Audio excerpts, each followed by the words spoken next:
দক্ষিণ এশিয়ার রাজনীতি মানে টানাপোড়েন, উত্তেজনা আর বড় বড় বিতর্কতা। কোটি কোটি মানুষের মন জয় করা এসব নেতারা নিজেরা কতটুকু শিক্ষিত, কখনো কি সেটা নিয়ে ভেবেছেন? আজ আমরা জানবো দক্ষিণ এশিয়ার কয়েকটি গুরুত্বপূর্ণ দেশের বর্তমান রাষ্ট্রপ্রধান বা সরকার প্রধানদের শিক্ষাগত পটভূমি। আর ভিডিও শেষে থাকছে বাংলাদেশের অন্তর্বর্তীকালীন সরকারের প্রধান উপদেষ্টা বিশ্ববিখ্যাত ডক্টর মোহাম্মদ ইউনূস সম্পর্কে বিশেষ আলোচনা। নেপালের বর্তমান প্রধানমন্ত্রী পুষ্পকমল দাহাল, যিনি প্রচন্ড নামেই বেশি পরিচিত। পড়াশোনার শুরুটা ছিল ত্রিভুবন বিশ্ববিদ্যালয়, যেখানে তিনি কৃষি বিজ্ঞানে স্নাতক সম্পন্ন করেন। যদিও তিনি পেশায় কৃষিবিদ নন, বরং তার পরিচিতি মূলত রাজনৈতিক বলয়ে। নেপালে মাওবাদী বিপ্লবের মাধ্যমে তার রাজনীতিতে প্রবেশ ঘটে। সেই থেকেই তিনি নেপালের রাজনীতির গুরুত্বপূর্ণ চরিত্র। পড়াশোনার দিক দিয়ে খুব বেশি এগিয়ে না গেলেও তার রাজনৈতিক দক্ষতা তাকে ক্ষমতার কেন্দ্রে নিয়ে এসেছে। ভুটানের প্রধানমন্ত্রী শেরিং তোবগে পড়াশোনার ঝলমলে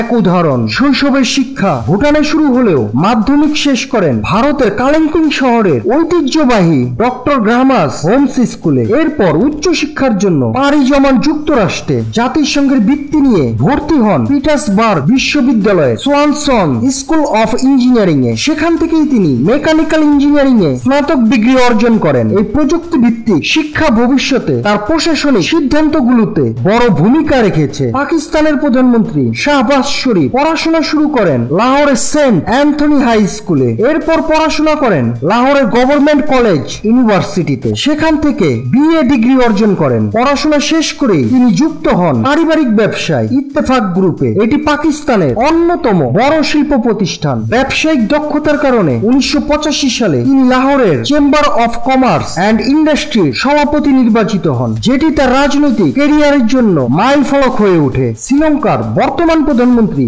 অমরাজ সুরিয়া একাধারে উচ্চ শিক্ষিত এবং মানবিক মূল্যবোধে অনুপ্রাণিত। ভারতের সরকারের বৃত্তি নিয়ে দিল্লি বিশ্ববিদ্যালয়ে হিন্দু কলেজে পড়াশোনা করেন তিনি। সমাজ বিজ্ঞানে স্নাতক ডিগ্রি অর্জন করেন সম্মান সহ।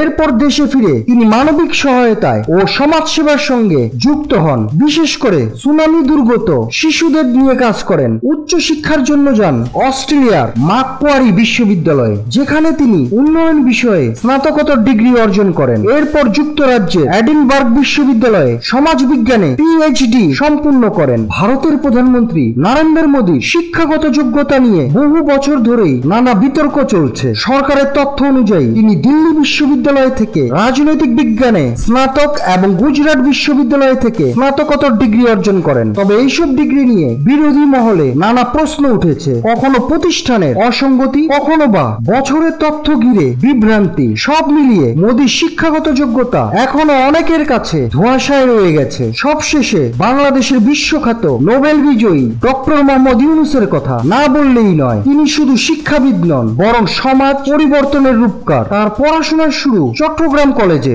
এরপর ঢাকা বিশ্ববিদ্যালয়ে অর্থনীতিতে স্নাতক ও স্নাতকোত্তর সম্পূর্ণ করেন। পরে ফুল ব্রাইট স্কলারশিপ নিয়ে যুক্তরাষ্ট্রের ভ্যান্ডারবিল্ট বিশ্ববিদ্যালয়ে উচ্চ শিক্ষা গ্রহণ করেন এবং অর্থনীতিতে পিএইচডি অর্জন করেন। দেশে ফিরে তিনি শুধু শিক্ষাগতই করেনি, বরং সমাজের প্রান্তিক মানুষের জন্য গড়ে তোলেন গ্রামীণ ব্যাংক, যার মাধ্যমে ক্ষুদ্র ঋণের ধারণা বিশ্বব্যাপী জনপ্রিয় হয়। তার এই অবদান 2006 সালে তাকে এনে দেয় নোবেল শান্তি পুরস্কার। ডক্টর ইউনূস প্রমাণ করেছেন শিক্ষা শুধু ব্যক্তিগত উন্নয়নের জন্য নয়, বরং সমাজ বদলের সবচেয়ে বড় অস্ত্র। এভাবেই দক্ষিণ এশিয়া বিভিন্ন দেশের নেতাদের শিক্ষা জীবন ভিন্ন ভিন্ন হলেও কেউ কেউ এই শিক্ষাকে ব্যবহার করেছেন দেশ ও সমাজের উন্নয়নে। আবার কারো শিক্ষাগত পটভূমি নিয়ে আজও প্রশ্ন থেকে গেছে।